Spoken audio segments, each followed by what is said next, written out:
Hello అండి, welcome to my fashions. నేనైతే ఈ వీడియోలో మీకు పైపింగ్ అయితే చాలా సన్నగా రావాలి అంటే కనుక ఎలాంటి టిప్స్ అనేది ఫాలో చేయాలి అని చెప్పి నేను ఈ వీడియోలో అయితే చూపిస్తున్నాను. దానికోసం నేను ఇక్కడ పైపింగ్ అనేది చూసారు కదా, నేను ఈ సిల్వర్ కలర్ క్లాత్తో పైపింగ్ అయితే చేసుకున్నాను ఈ బ్లౌజ్కి. అయితే మీరు థ్రెడ్ అనేది యూస్ చేస్తే కనుక మీకు పైపింగ్ అనేది మొత్తం కూడా ఒకటే లెవెల్లో సన్నగా అయితే చేసుకోవచ్చు అనమాట. అది ఏ విధంగానో ఈ వీడియోలో అయితే చూద్దాము. ఇప్పుడు వచ్చేసి నేను ఈ క్లాత్ని అయితే తీసుకున్నాను. ఎప్పుడైనా సరే మీరు పైపింగ్ చేసుకోవాలి అనుకుంటే కనుక క్లాత్ని క్రాస్గా కట్ చేసుకోండి. మనము నెక్ కనుక క్రాస్ పీస్లో వేసుకొని నెక్కి ఏ విధంగా అయితే స్టిచ్ చేసుకుంటామో అదే విధంగా క్రాస్గా అయితే క్లాత్ని కట్ చేసుకోవాలన్నమాట. ఇప్పుడు ఒక 1 ఇంచ్ వెడల్పుతో నేనైతే ఈ క్లాత్ని ఈ విధంగా మార్కింగ్స్ అయితే వేసుకొని కట్ చేసుకుంటున్నాను. మీరు ఎప్పుడైనా సరే క్లాత్ కట్ చేసుకునేటప్పుడు మొత్తం క్లాత్ అంతా కూడా ఒకటే లెవెల్లో ఉండేలాగా, అంటే ఒక దగ్గర ఎక్కువ తక్కువ లేకుండా క్లాత్ అంతా కూడా సమానంగా రావాలి అనుకుంటే మొత్తం మార్కింగ్స్ అనేవి వేసుకొని క్లాత్ని ఈ విధంగా క్రాస్ పీసుల్లాగా అయితే కట్ చేసుకోవాలి. అయితే ఇప్పుడు ఇది జాయింట్ చేసుకునేటప్పుడు మనం ఈ విధంగా మొత్తం నాకు నెక్కి ఎంతైతే పొడవు కావాలో అంత పొడవుతోటి నేను ఈ పీసులు అనేవి కట్ చేసుకున్నాను. అయితే ఇవి జాయింట్ వేసుకునేటప్పుడు కూడా ఎప్పుడైనా నేను ఇప్పుడు వీడియోలో చూపిస్తున్నాను కదా, ఇలా క్రాస్గా మీరైతే ఈ పీస్లని జాయింట్ వేసేసుకోవాలి. మీరు స్ట్రైట్గా కనుక ఈ క్లాత్ని జాయింట్ వేసుకుంటే కనుక మీరు అది పైపింగ్ చేసుకునేటప్పుడు ఆ కుట్టు మొత్తం కూడా ఒకటే దగ్గర అయితే వస్తుంది. అంటే మీకు బయటి వైపుకి కానీ లోపల వైపుకి కానీ ఆ కుట్టు అంతా కూడా వచ్చి మీకు పైపింగ్ అనేది అక్కడ మీకు ఎక్కడైతే కుట్టు వస్తుందో అక్కడ లావుగా అయితే కనిపిస్తుంది. కాబట్టి మీరు ఈ విధంగా క్రాస్గా అయితే పీసుల్ని జాయింట్ వేసుకుంటే అప్పుడు ఏమవుతుందంటే మీరు క్లాత్ని ఫోల్డ్ చేసుకున్నప్పుడు కుట్టు అనేది క్రాస్గా వస్తుంది కాబట్టి ఒకే దగ్గర రాదు. అందుకోసమని మీకు అక్కడ పైపింగ్ అనేది సన్నగానే వస్తుంది అనమాట, అక్కడ మీకు లావుగా రాకుండా. అందుకోసమనే పీస్లు అనేవి ఈ విధంగా క్రాస్గా అయితే జాయింట్ వేసుకుంటారు. ఇప్పుడు ఈ పీస్ని ఒక సైడ్కి నేను ఇప్పుడు వీడియోలో చూపిస్తున్న విధంగా ఒక సైడ్ అయితే ఇట్లా సన్నగా ఫోల్డ్ చేసి నేను ఇక్కడ ఒక కుట్టు అయితే వేసుకుంటున్నాను.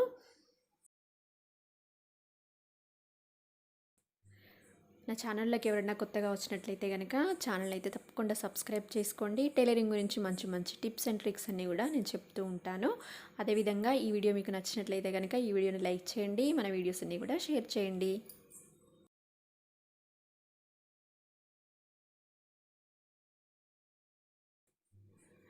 ఇదైతే మొత్తం కూడా ఒకవైపు అయితే సన్నగా ఫోల్డ్ చేసుకొని స్టిచ్ చేసుకున్నాం కదా. ఇప్పుడు మళ్ళీ ఒకసారి ఈ పీస్ అంతా కూడా సమానంగా ఉందా లేదా అని చెప్పేసి ఎక్కడైనా కొద్దిగా ఎక్స్ట్రాస్ కనుక వస్తే, అంటే ఈ పీస్ కొంచెం సాగినట్టుగా అయ్యి మనం స్టిచ్ చేసుకునేటప్పుడు ఒక దగ్గర ఎక్కువ తక్కువ లేకుండా పీస్ అంతా కూడా సమానంగా అయితే కట్ చేసుకోవాలి. ఈ విధంగా కట్ చేసుకోకుండా మనం దీన్ని బ్లౌజ్ నెక్కి జాయింట్ వేసుకొని మొత్తం స్టిచ్ చేసిన తర్వాత ఇది మనము రివర్స్లోకి తిప్పేసుకుంటాం కదా, అప్పుడు మనం హెమ్మింగ్ చేసినా లేకపోతే మిషన్ స్టిచ్ వేసుకున్నా కానీ ఒక దగ్గర ఎక్కువ తక్కువ వస్తుంది. కాబట్టి ఈ పీస్ అంతా కూడా ఇలా సమానంగా అయితే కట్ చేసుకోవాలి. ఇప్పుడు దీన్ని నేను బ్లౌజ్కి అయితే జాయింట్ వేసుకుంటున్నాను. ఇప్పుడు బ్లౌజ్కి రైట్ సైడ్లో ఈ పీస్ని పెట్టుకొని మీరు మామూలుగా ఒక కుట్టు అయితే ఏ లెవెల్లో అయితే వేసుకుంటారో అదే లెవెల్లో ఇప్పుడు ఈ పీస్ని మొత్తం కూడా దీనికైతే జాయింట్ వేసేసుకోవాలన్నమాట బ్లౌజ్ నెక్కి.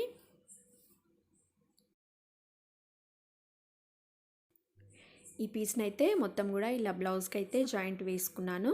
ఇప్పుడు మనకి ఎక్కడైతే బ్లౌజ్కి నెక్ రౌండ్ తిరుగుతుందో అక్కడ ఇట్లా క్లాత్ అనేది చిన్న చిన్నగా కట్ చేసుకోండి. క్లాత్ అనేది చిన్న చిన్నగా టక్స్ లాగా పెట్టుకోవాలన్నమాట. మనకి రౌండ్ షేప్ అనేది ఎక్కడైతే వస్తుందో అక్కడ. మీకు ఈ రౌండ్ నెక్ అనే కాదు, మీరు స్క్వేర్ నెక్ కానీ లేకపోతే స్టార్ నెక్ కానీ దేనికైనా కానీ ఇట్లా మనకి ఎక్కడైతే రౌండ్ షేప్ తిరుగుతుందో అక్కడ ఇట్లా చిన్న చిన్నగా అయితే క్లాత్ని టక్స్ లాగా అయితే కట్ చేసుకోండి. ఇప్పుడైతే దీన్ని మనము నేను ఇప్పుడు తీసుకున్న థ్రెడ్ అయితే మీడియం సైజ్ థ్రెడ్ అనమాట. ఇప్పుడు ఈ థ్రెడ్ని ఇట్లా పై వైపుకి నేను ఇప్పుడు వీడియోలో చూపిస్తున్న విధంగా కుట్టుకి పై వైపు అయితే వచ్చేలాగా ఈ థ్రెడ్ని పెట్టుకొని దీన్ని క్లాత్ని అయితే ఇట్లా రివర్స్లోకి అయితే తిప్పేసుకోవాలి. చూసారు కదా, థ్రెడ్ అనేది పక్కకి జరిగిపోకుండా ఎప్పుడు కూడా థ్రెడ్ అనేది మీకు పై వైపుకు ఉండేలాగా, కింది వైపు అయితే మనం స్టిచ్ చేసుకున్న కుట్టు అనేది ఉండేలాగా అయితే దీన్ని క్లాత్ని అయితే పెట్టుకొని ఫోల్డ్ చేసుకోవాలి, అంటే వెనుక వైపుకి తిప్పేసుకోవాలి. అప్పుడు మీకు థ్రెడ్ మొత్తం కూడా ఇట్లా మొత్తం సమానంగా అయితే వస్తుంది. పైపింగ్ అనేది మొత్తం సమానంగా అయితే నీట్గా అయితే వచ్చేస్తుంది. కాబట్టి మీరు ఇది క్లాత్ని ఫోల్డ్ చేసుకునేటప్పుడు థ్రెడ్ అనేది పక్కకి జరిగిపోకుండా చూసుకుంటూ ఎప్పుడైనా సరే కుట్టుకు పైవైపే థ్రెడ్ ఉండేలాగా అయితే స్టిచ్ చేసుకోవాలి. మీరు కొత్తగా నేర్చుకునే వాళ్ళైనా సరే 1-2 సార్లు కనుక ట్రై చేస్తే మీకు పైపింగ్ అనేది ఫినిషింగ్ అనేది చాలా నీట్గా అయితే చేసుకోవచ్చు. మీరు పైపింగ్కి వాడే క్లాత్ ఎప్పుడైనా సరే మరీ లావుగా ఉన్న క్లాత్ కానీ లేకపోతే మరీ పల్చటి క్లాతులు కానీ తీసుకోవద్దు. అట్లా తీసుకుంటే కనుక ఆ క్లాత్ స్టిచ్ చేసేటప్పుడు సాగిపోయి మనకి పైపింగ్ అనేది అంత నీట్గా రాదు. కాబట్టి మీరు పైపింగ్ చేసుకునే క్లాత్ని కూడా చూసుకొని తీసుకోవాలి.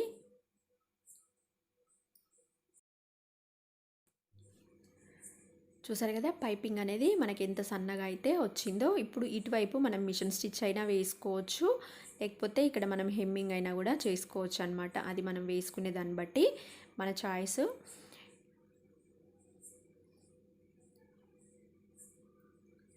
మీరు క్లాత్ అనేది ఫస్ట్ ఈ పీస్ జాయింట్ వేసుకునేటప్పుడే క్లాత్ అనేది లాగకుండా, ఎందుకంటే ఇది క్రాస్గా కట్ చేసుకుంటాము, అదేవిధంగా నెక్ కూడా సాగుతుంది. కాబట్టి రెండు కూడా జాయింట్ వేసుకునేటప్పుడు కొంచెం నెమ్మదిగా అయితే చూసి వేసుకోండి. మీరు ఫస్ట్ టైం కనుక పైపింగ్ చేసుకోవాలి అని అనుకుంటే కనుక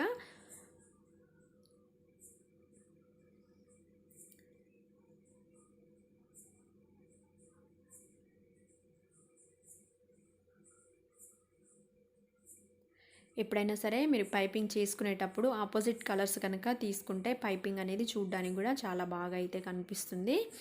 ఇప్పుడు ఇదే విధంగా మొత్తం కూడా నెక్ అంతా కూడా నేనైతే స్టిచ్ చేసుకున్నాను. చూసారు కదా పైపింగ్ అనేది మనకి ఎంత నీట్గా అయితే వచ్చిందో. ఇప్పుడు ఇటువైపు మనకి హెమ్మింగ్ చేసుకోవచ్చు, లేదంటే మిషన్ స్టిచ్ అయినా కానీ వేసేసుకోవచ్చు.